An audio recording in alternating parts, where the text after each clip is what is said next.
अब तो सब ख्वाहिश पड़ गई है। फिर भी एक ऐसा होता तो अच्छा होता। नहीं होता अभी क्या, अभी तो अल्लाह लाला की डोली में जाना है, बस यही ख्वाहिश है। अभी अल्लाह पाक उठा ले, चलते फिरते है। दोनों बेटी भी नहीं, बेटे भी नहीं, उनके औरत बच्चे नहीं, शादी ब्याह करे, सब कुछ हुआ, मगर एक फोन करके मुझे किसी ने नहीं बताया, किसी ने नहीं बोला। अच्छा। तो सब बोलते हमारी माँ मर गई हमारे लिए। मेरा क्या खून ज़्यादा कम होते रहता है, वाइट सेल रेड सेल कहाँ होते रहता है। तो इससे पहले मैं आया था पिछले साल, तो माशाल्लाह अल्लाह ने शिफा दे दिया था, हाथ पैर अच्छा हो गया था, सब कुछ सही हो गया था। कोई बीमारी है? कैंसर है। अच्छा, कैंसर है आपको? रिश्तेदार नहीं आते मिलने को? रिश्तेदार नहीं आते हैं। आपको नहीं संभालते? नहीं, मैं इधर आया, नहीं संभालते। नहीं संभालते? क्या बोलते? जाओ बोलते। आते हैं कोई घर वाले, उनके भाई है, वो भी काफी ज़ईफ है। हमको यहाँ कर दिया हमारे अपने, एक लड़का हाई कोर्ट में वकील है, हमको अपने साथ में नहीं रखना चाहिए। और वो नहीं चाहती थी कि मैं उसके घर में रहूं, तो उसको बहका के उसने भाई से कह दिया कि मुझे घर से निकाल डाले। तो मैं घर से निकल गई। तुमको चाहूंगा हर गम, मर के प्यार ना होगा कम। याद आती है आंसू बेटे नदी के, नहीं तो दूध पे जाके बैठ जा कुर्सी पे।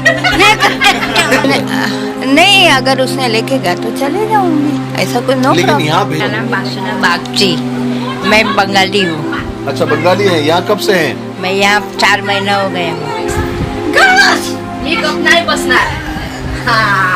आजकल जैसे महंगाई में आना जाना है, लाना करना, सबकी देखभाल करना एकदम कठिन काम हो गया। अब तो क्या खुशी और क्या नाखुशी है, सब कुछ भी नहीं है, बस ठीक है, वक्त गुजर रहा है, चल-चलाओ का वक्त है, निकल लेंगे दुनिया से। अस्सलाम वालेकुम दोस्तों, कैसे हो? उम्मीद है कि सब खैरियत से होंगे। अल्लाह आप लोगों को ऐसे ही खुश रखे। आपने ये तो सुना होगा कि बच्चे यतीम हो गए, बच्चे लावारिस हो गए, बच्चे बेसहारा हो गए, उनका कोई पूछने वाला नहीं है, उनकी मदद करना है। बच्चों का एक यतीम खाना भी होता है, अनाथ आश्रम भी होता है। मैं कुछ दिन पहले एक ऐसी जगह पर गया जहां पर यतीम माँ बाप रहते हैं, अनाथ माता पिता रहते हैं, बेसहारा माँ बाप रहते हैं। देखिए, बच्चों को कभी माँ बाप जानबूझकर यतीम नहीं करते, वो तो उन्हें कुदरती मौत आ जाती है और वो न चाहते हुए भी इस दुनिया को, अपनी औलाद को छोड़कर चले जाते हैं और उनके जाने के बाद औलाद यतीम और बेसहारा हो जाती है। लेकिन अगर वो बेसहारा भी होती है तो वो चूंकि एक चढ़ती उम्र में होते हैं तो वो कहीं ना कहीं अपना सेटअप कर लेते हैं, कहीं ना कहीं सेटल हो जाते हैं।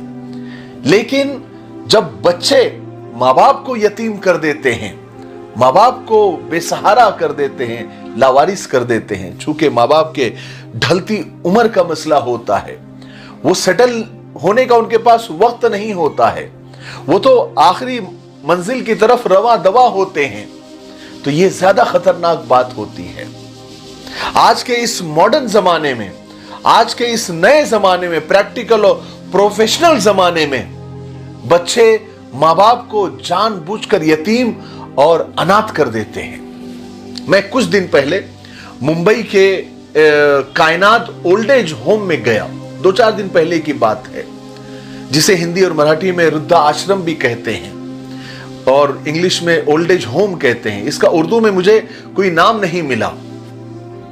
मैं आज उन माँ बाप का, उन बेसहारा, उन यतीम, उन अनाथ माँ बाप का इंटरव्यू आपको सुनाने वाला हूं, आपको उनसे मिलाने वाला हूं, उनका दर्द आपको बताने वाला हूं, जिनको दुनिया ने नहीं बल्कि अपनी खुद की औलाद ने बेसहारा किया है, जिनको दुनिया के जो दुनिया के सताए हुए नहीं है बल्कि अपनों के सताए हुए हैं। माँ बाप औलाद को इसलिए पालती है ना कि वो बुढ़ापे में औलाद उनका सहारा बनेगी। मैं उस ओल्ड एज कायनात ओल्ड एज होम में मैंने कुछ माँ बाप का इंटरव्यू लिया। मैंने उनके लफ्जों में उनके दर्द को महसूस किया है, उनके चीखों को महसूस किया है। मैं तो बस उनका इंटरव्यू लेने के बाद मैं ये कहना चाहूंगा कि बेमतलब, बेफजूल, बेकार नहीं है। नए दौर के रिश्ते हैं साहब, बस वफादार नहीं है। मेरा ये इंटरव्यू लेने का मकसद और ये इंटरव्यू आपको बताने का मकसद सिर्फ इतना ही है कि कभी अपनों को अपने से दूर मत कीजिए, खास करके माँ बाप को, क्योंकि माँ बाप को सताना एक ऐसा जुर्म है जिसकी सजा अल्लाह जीते जी दे देता है। माँ बाप को सताना एक ऐसा कर्ज है जो तुम्हारी औलाद तुमसे वसूल करती है। आपको पता है ना, एक बहुत पुराना और मशहूर किस्सा है कि एक आदमी ने अपने बाप को मारने के लिए एक पोते में डाला और उसे कंधे पर डालकर समंदर में फेंकने के लिए गया। जब वो फेंक रहा था समंदर में, तो अंदर से उस बूढ़े बाप ने आवाज दी कि बेटा थोड़ा सा आगे फेंको, क्योंकि मैंने मेरे बाप को भी वहीं पर फेंका था। तो याद रखिए, माँ बाप को सताना एक ऐसा, हर जुर्म की, हर गुनाह की सजा आखिरत में मिलेगी, लेकिन माँ बाप को सताने का जो सजा है वो दुनिया में भी मिलती है और आखिरत में तो आप सोच ही नहीं सकते। बिना देर किए मैं आपको वो इंटरव्यू बताना चाहता हूं। सबसे पहले हमने एक बहुत ही शायद 75 साल की जो खातून थी, एक बूढ़ी औरत थी, उनसे हम मिले, जिसका इस दुनिया में कोई नहीं है, सिर्फ एक बहन है। और उसकी वो हालांकि सारी दुनिया घूम चुकी है, लंदन, पेरिस, अमेरिका, फ्रांस, सब जगह जाकर आ चुकी है, लेकिन आज वो कहती है कि मुझे सिर्फ अपनी बहन से मिलना है, मैं अपनी बहन से मिलना चाहती हूं। मेरे शौहर के राज में मैंने बहुत ऐश किया, लेकिन मेरे शौहर के इंतकाल के बाद मैं अकेली हो गई, मुझे अकेला कर दिया गया, कोई मुझे सहारा देने वाला नहीं था, मैं सिर्फ अपनी बहन से मिलना चाहती हूँ। मेरा नाम जायदा है।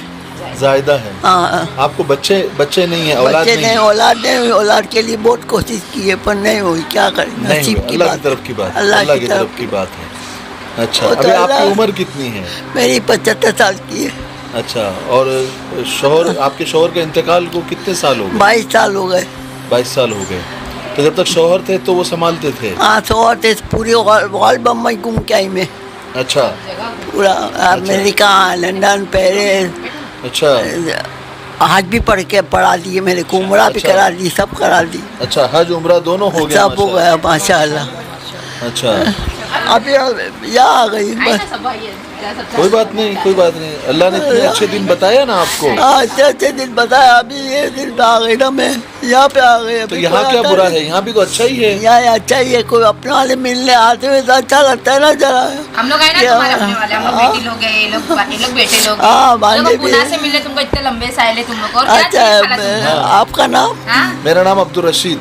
अरे मेरे बोनाई का नाम है अब्दुल रशीद। देखो आए ना रिश्तेदार। हाँ, रिश्तेदार, मेरा बोनाई का नाम था अब्दुल रशीद, मर गया बेचारा। लंबे तुमको मिल रहा है, बढ़कर है ना। तुमको अल्लाह ताला ने तुम्हारे साथ अच्छा किया कि तुमको पहले भी अच्छे लोग दिए और आज भी अच्छे लोग अच्छे लोग हैं, सब ऐसा कोई नहीं, सब समझदार अच्छे लोग हैं, नाते कुत्ते सब है। कोई यानी भेदभाव नहीं रखे कि भाई ये गरीब है अमीर है, वैसा भेदभाव नहीं रखे। एक बार आ जाए बस, यही समझदार, मेरी बहन आ जाए। मेरी बहन को मैंने देखी नहीं, इतने साल हो गए। कितने साल हो गए आपकी बहन मिलने को नहीं आई? नहीं आई अभी, मेरे को यहाँ आके 6 महीने हुए और मैं मेरी बहन के यहाँ से गई नहीं अभी तक के। फोन पर कांटेक्ट फोन किया? से बात करती है वो भी। हालांकि मतलब उनकी तमन्ना ये है कि उनकी बहन एक बार मिल ले उनसे। बहनोई का नाम राशिद ना? बहन का नाम अजीजा। बहनोई का नाम? बहनोई का नाम राशिद, उनका नाम जो है राशिद, अब्दुल रशीद, अब्दुल रशीद। दूसरी खातून से हम मिले तो उनका कहना यह है कि मैं खुद ही मेरे घर से निकल कर आ गई, क्योंकि मेरी औलाद मुझे रख तो रही थी, मगर चूंकि मैं बोझ थी, इसलिए मुझे सबके सामने बेइज्जत करती थी। मेरे नवासे, मेरे पोतरों के सामने मुझे जलील करते थे, इसलिए मैं खुद ही वो अपना घर छोड़कर यहां आ गई। मुझे यहां पर अपनों से ज्यादा गैरों ने प्यार दिया, इज्जत दी। याद रखिए, इंसान खाने का, पीने का इतना भूखा प्यासा नहीं होता जितना प्यार, मोहब्बत और सबसे बढ़कर इज्जत का भूखा और प्यासा होता है। सुनिए खातून क्या कह रही है। क्या नाम आपका? मेरा नाम बदरुन्निसा है। क्या उम्र है आपकी? मेरी अभी 67 है। आप कितने दिनों से यहाँ पर मेरे को अभी 6-7 महीना हो गया। 6-7 महीने हो गए। आपके बच्चे कितने हैं? 5 बच्चे हैं, 2 बेटे हैं, 3 बेटी है। अच्छा, बेटे क्या करते हैं? एक बेटा मुंब्रा में है, मीटर का काम करता है। एक बेटा मीरा रोड में है, रिक्शा चलाता है।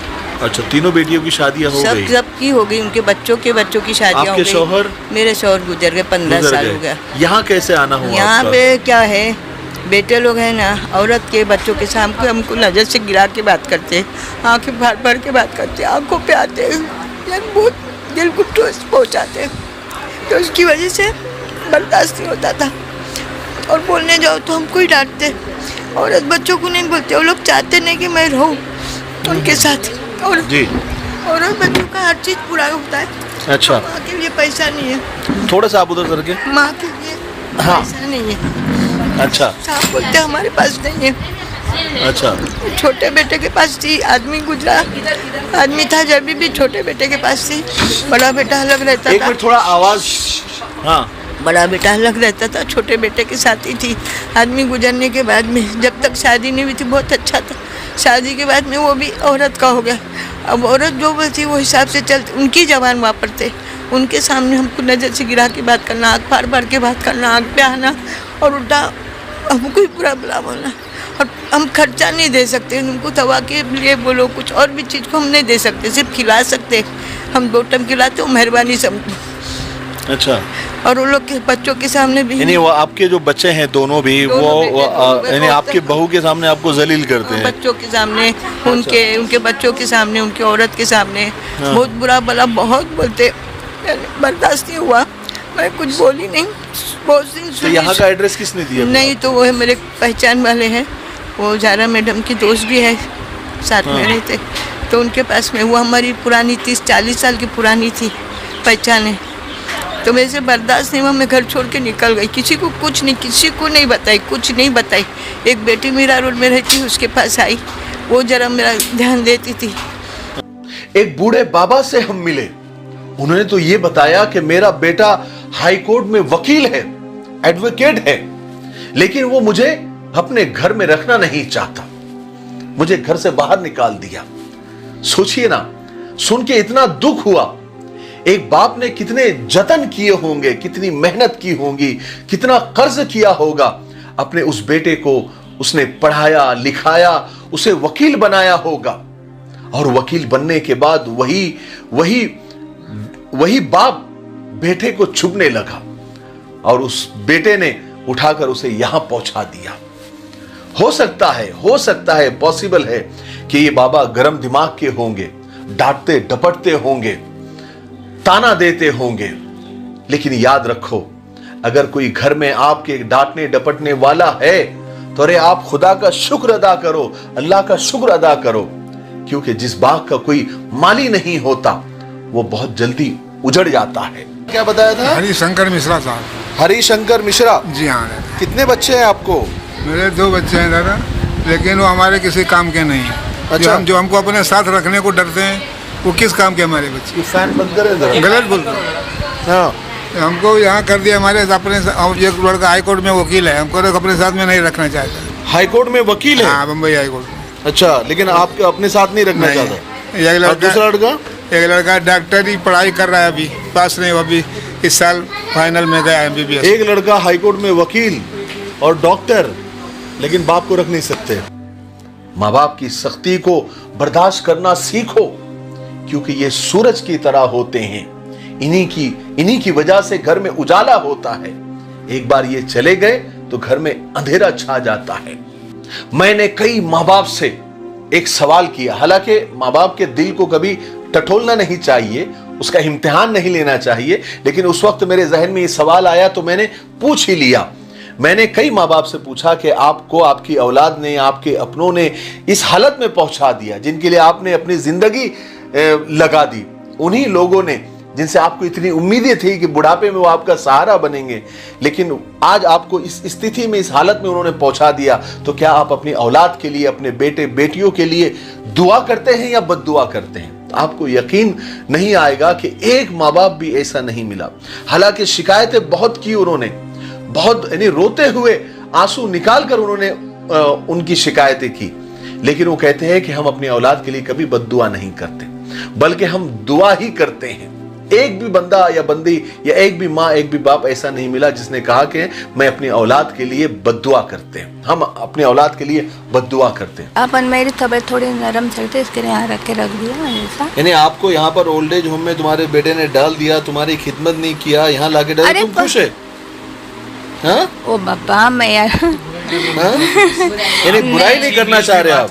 जी मैं किसी की बुराई में जी मैं SNDT वुमेन्स यूनिवर्सिटी है ना चर्च गेट्स पे, उधर से 1980 में मैंने BCom डिग्री पास की। अच्छा, चलिए ये बहुत बड़ी बात है कि आप मतलब आप ओल्ड एज होम में हैं यहाँ पर और फिर भी आप अपने बेटे से खुश हैं।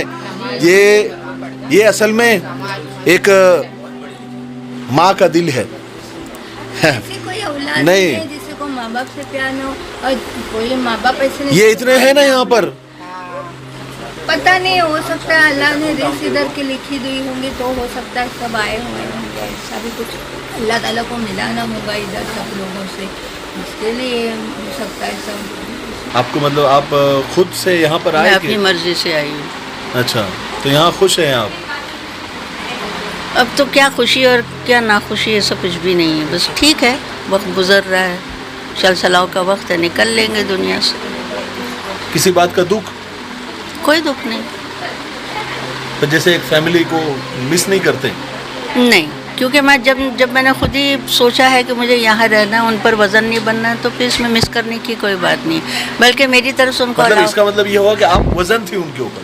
नहीं, मैंने खुद को महसूस किया मैं उनके ऊपर वजन हूँ। हाँ, तो कुछ ना कुछ ऐसा हुआ होगा? नहीं, कुछ भी नहीं, कुछ भी नहीं, उनकी पीठ सुनती है, कुछ भी नहीं, बहुत प्यारी बच्चियाँ, अल्लाह ऐसी बच्चियाँ सबको दे। अल्लाह ताला अगर तुमको ये मौका दे कि अपने औलाद को तुम माफ कर देंगे? माफ तो कर ही देंगे, औलाद नो। अच्छा, हमने दुख उड़ाया तो उनको क्यों दुख देंगे, उनके औरत बच्चों में खुश है, रहने दो खुश, अल्लाह उनको माफ करे। यानी इतना होने के बाद भी आप माफ कर देंगे? औलाद नो। चलिए, मैंने ये भी पूछा एक माँ से कि कल क़यामत के दिन अल्लाह ताला अगर आपको पूछे कि आप अगर कहेंगे तो अभी आपकी औलाद को जहन्नम में डाल देंगे, तो आप क्या कहेंगे? तो कहेंगे कि मैं आज ही कहती हूँ मैंने माफ कर दिया, दुनिया वाले भी मेरी औलाद को सजा न दे और अल्लाह भी मेरी औलाद को सजा न दे। सुभान अल्लाह, सुभान अल्लाह।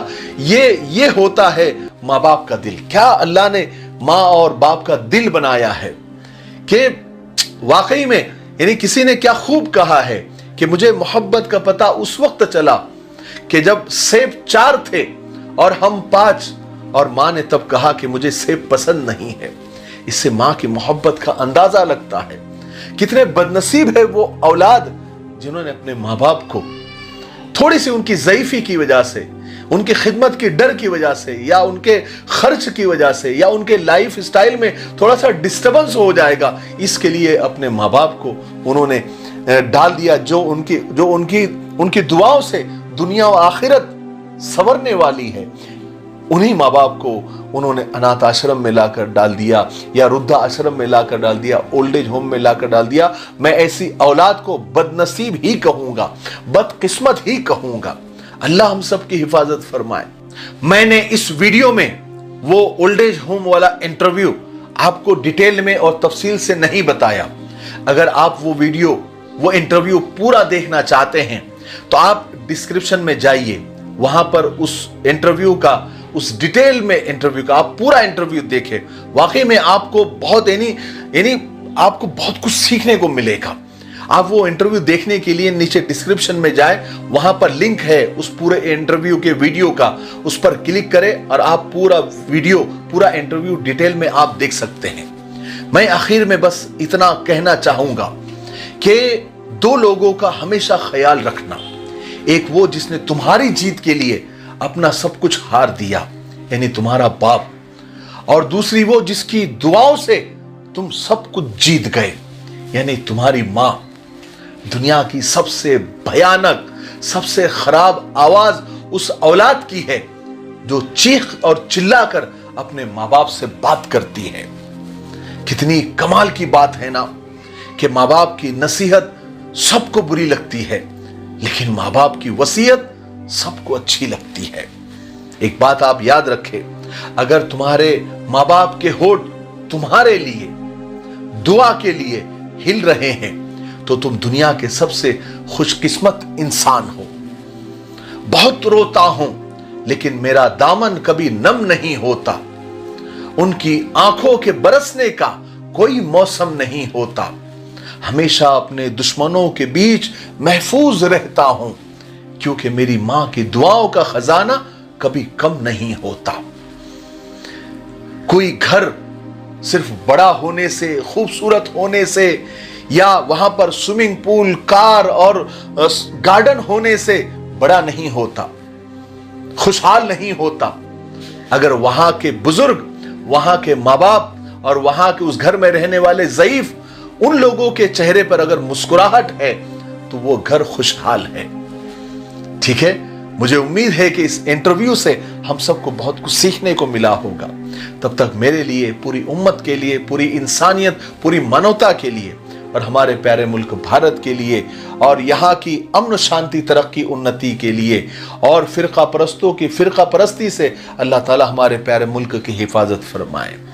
अस्सलामु अलैकुम व रहमतुल्लाहि व बरकातुहू।